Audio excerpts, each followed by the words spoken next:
Big breaking news చూస్తున్నాం. విశాఖలో నేటి నుంచి 30 వరకు సేనతో సేనాని జనసేన పార్టీ రాష్ట్ర స్థాయి సమావేశాలు జరుగుతున్నాయని సమన్వయ కమిటీ సభ్యులు తోట నగేష్ తెలిపారు. ఈ కార్యక్రమాలకు అధినేత పవన్ కళ్యాణ్ స్వయంగా హాజరవుతారని తెలిపారు.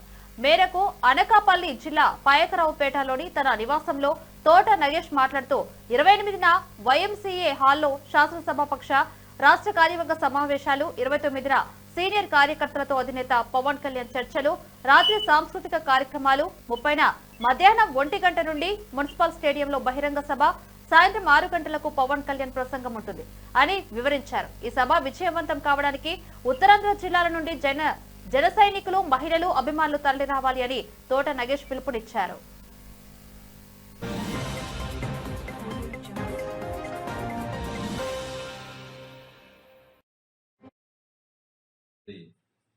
వైఎంసీ విశాఖపట్నం వైఎంసీలో బీచ్ రోడ్లో జరుగుతాయి. ఏంటి ఎమ్మెల్యేలు కార్యవర్గంతో, అలాగే 29వ తారీఖుని విఐపీస్ డెలిగేట్స్ తోటి, అంటే పార్టీ ఇన్ఛార్జీలు, అలాగే ఎమ్మెల్యేలు, ఎంపీపీలు, జడ్పీటీసీలు, ఎంపీటీసీలు, అలాగే సీనియర్ కార్యకర్తలు అందరితో కూడా 2వ రోజు జరుగుతుంది.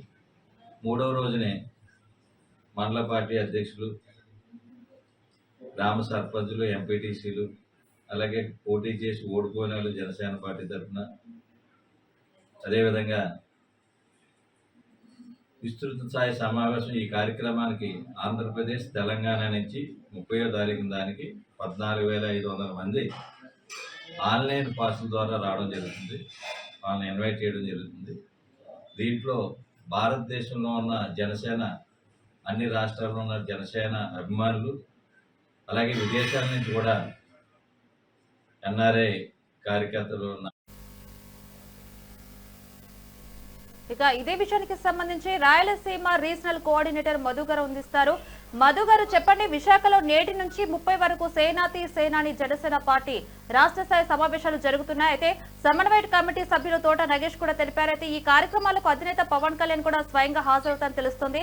అయితే దీనిపై సమాచారం ఏంటి? విశాఖలో నేటి నుంచి కూడా 30 తేదీ వరకు కూడా జనసేన కార్యక్రమం, జనసేన పార్టీ రాష్ట్ర స్థాయి సమావేశాలు కూడా జరగనున్నాయి. అయితే అక్కడ వైజాగ్ నుంచి సమన్వయ కమిటీ సభ్యులతో తోట నగేష్ కూడా తెలిపారు. ఈ కార్యక్రమంలో అధినేత పవన్ కళ్యాణ్ స్వయంగా కూడా హాజరవుతారని కూడా తెలిపారు.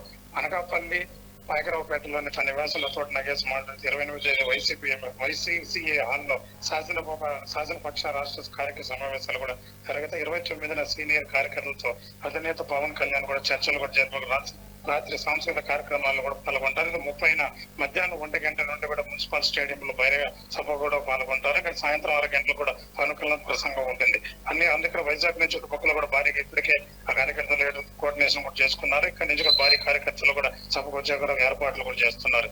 ప్రసంగం కూడా ఉంటుంది. వల్ల అట్లా యువత కూడా ఉత్సాహంగా ఉన్నారు. పవన్ కళ్యాణ్ వైజాగ్ చేరుకుంటారు. కూడా అక్కడ వినాయక చవితి కావడంతో కూడా లీవులు, సెలవులు రావడంతో వైజాగ్ కూడా చుట్టుపక్కల నుంచి కూడా వైజాగ్ కూడా చేరుకున్నారు. అయితే పవన్ కళ్యాణ్ చూసానికి కూడా వెయిట్ చేస్తున్నారు. మొత్తం మీద వైజాగ్ లో జనసేన పండుగ వాతావరణం కూడా ఏర్పడింది. అయితే సాయంత్రం 6 గంటలకు పవన్ కళ్యాణ్ కూడా ప్రసంగం ఉంటుంది అని వివరించారు. ఈ సభలో విజయవంతం కావడం ఉత్తరాంధ్ర జిల్లా నుండి జన సైనికులు, అక్కడ పేరు మహిళలు కూడా, అభిమానులు కూడా తరలి రావాలని కూడా ఇప్పటికే జనసేన అధికారులు కూడా ఆదేశించారు. ఆ పార్టీ సంబంధించిన అధికారులు కూడా ఆదేశించారు. అయితే వైజాగ్ లో ఒక వాతావరణం కూడా ఏర్పడింది. పవన్ కళ్యాణ్ జనసేన ఎక్కడ చూసినా జెండాలతో రబరబలాడుతూ కూడా వైజాగ్ లో జనసేన పార్టీ జెండాలు కూడా కనిపిస్తున్నాయి. అయితే మొత్తం మీద పవన్ కళ్యాణ్ వస్తాను కూడా వైజాగ్ పక్కనుండే జిల్లాలు కూడా భారీగా కూడా అక్కడ చేరుకుంటున్నారు.